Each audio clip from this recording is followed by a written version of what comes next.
The day she found me again was the day her world quietly fell apart.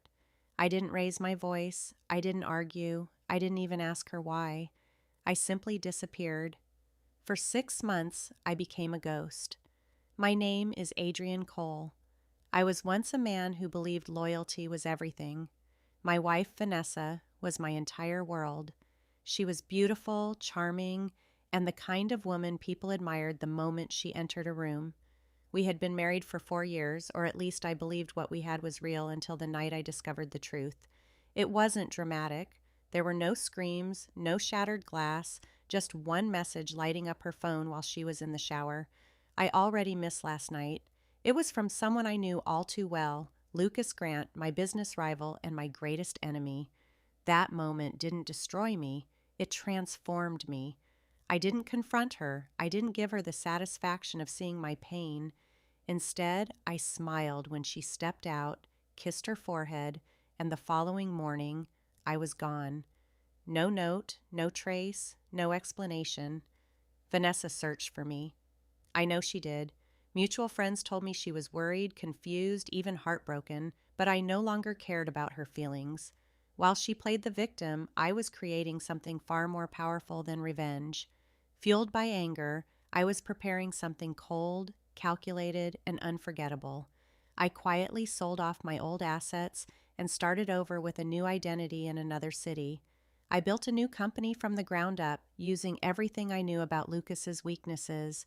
Month after month, I studied him, outsmarted him, and slowly tore his empire apart piece by piece without him ever realizing who was behind it. By the time Vanessa finally found me, everything was in place. She walked into my new office, a glass tower overlooking the city skyline.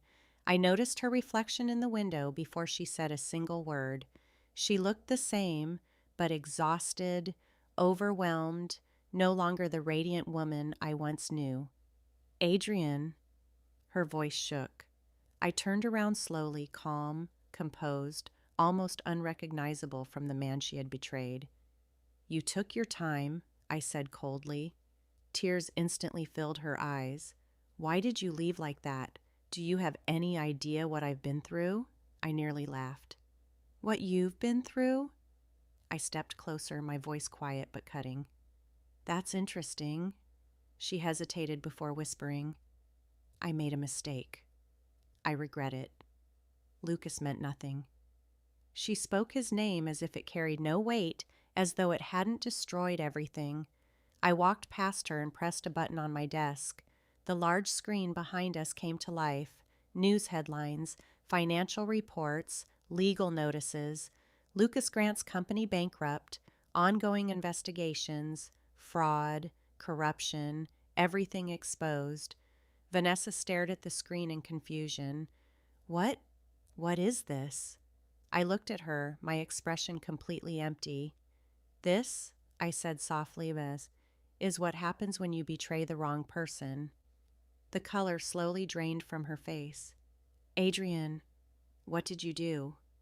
I didn't do anything emotional, I replied. I simply removed him from the board, from the market, from everything. Her lips trembled. You destroyed him? I leaned in slightly, my voice barely above a whisper. No, I erased him. That was the moment the truth finally reached her. Her knees nearly gave way as she stepped backward, her face turning pale exactly as I had imagined 100 times before. Why are you telling me this? She asked, her voice trembling. I looked at her one last time. There was no anger left, no love either, only silence, where my feelings had once lived. Because, I said calmly, you chose him over me. A tear slipped down her cheek. And now? I straightened my jacket and walked past her toward the door. Now, I said without looking back, you have to live with that choice. I didn't slam the door. I didn't turn around, because revenge isn't always loud. Sometimes it's cold enough to make someone realize far too late exactly what they lost.